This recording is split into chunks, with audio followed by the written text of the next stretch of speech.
have issues in terms of, Quebec needing to celebrate this day, or Canada being able to celebrate their day, because it's on the backs of individuals from Indigenous communities. In the shadow of Bill 96, Quebec's national holiday celebrations, and Premier Legault's recent comments about how the French culture needs to be prioritized, the question remains: are all identities, cultures, and languages respected and recognized equally? One Two-Spirit identifying Kahnawake community member says there's work to be done. You are living and benefiting from living in territories and on territories that have been stolen, right?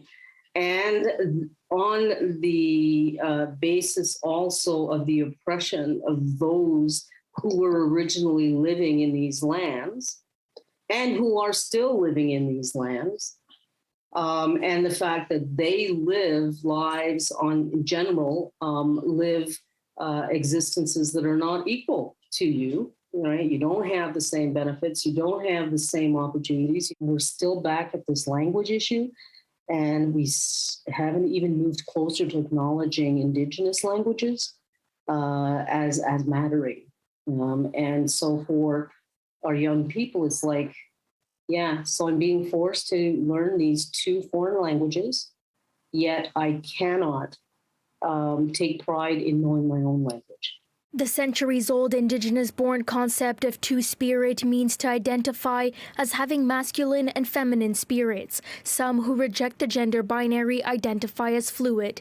Kahnawake community researcher and educator Elizabeth Diane Labelle says Indigenous folks who are two-spirited suffer greatly. Spirited individuals face a double form of oppression.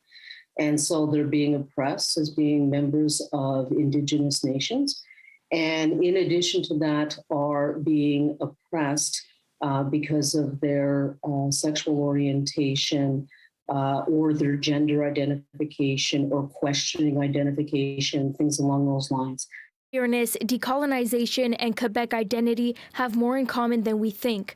We cannot have one without the others. The difficulty is that there is still only one way of looking at things, and that's the only one that's valued.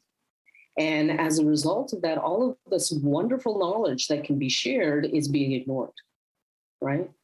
So the process of decolonization is to open up your vision, essentially, and to be able to be open to different ways of doing things, and then to look and to take what is of value from all of the elements in order to attain a common goal, which is a sustainable lifestyle for everybody and a rightful, equal lifestyle for everybody.